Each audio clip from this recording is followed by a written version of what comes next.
ಗಂಡ ಹೆಂಡ್ತಿ ಅಂತಂದರೆ ಜಗಳ, ಗುದ್ದಾಟ, ನೋವು, ನಲಿವು, ಸುಖ, ದುಃಖ ಎಲ್ಲದೂ ಕೂಡ ಇರುತ್ತೆ. ಒಬ್ಬರು ಯಾವುದಾದ್ರೂ ಒಂದು ಸಂದರ್ಭದಲ್ಲಿ ಸೋತರೆ ಅದು ಚೆನ್ನಾಗಿರುತ್ತೆ.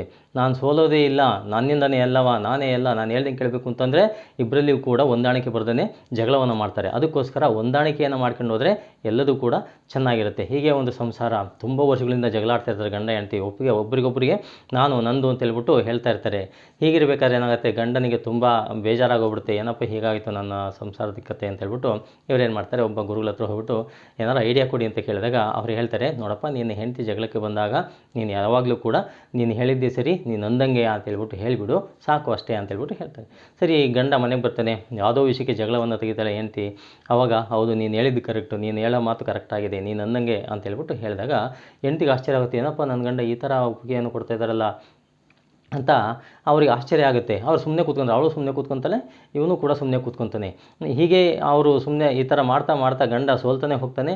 ಇದೇ ಥರ ಆಗ್ತಾ ಇರ್ಬೇಕಾದ್ರೆ ಹೆಂಡ್ತಿನಿಗೂ ಕೂಡ ನಾನು ಜಗಳ ಮಾಡಬಾರ್ದು ಅನ್ನೋತಕ್ಕಂಥ ಭಾವನೆ ಬರುತ್ತೆ. ಗಂಡ ಸೋಲೋದನ್ನು ನೋಡಿಬಿಟ್ಟು ಅವಳಿಗೂ ಕೂಡ ತುಂಬ ಬೇಸರ ಆಗುತ್ತೆ. ಅದೇ ರೀತಿಯಲ್ಲಿ ಯಾರೇ ಆಗಲಿ ಗಂಡ ಹೆಂಡ್ತಿಯಿಂದಾಗ ಕೆಲವು ವಿಷಯದಲ್ಲಿ ಸೋತಾಗ ಅವ್ರ ಮನೆಯಲ್ಲಿ ಸುಖ ಅನ್ನೋದು ಇರುತ್ತೆ, ದುಃಖ ಅನ್ನೋದು ಕಡಿಮೆ ಇರುತ್ತೆ, ಜಗಳ ಅನ್ನೋದೇ ಇರೋದಿಲ್ಲ.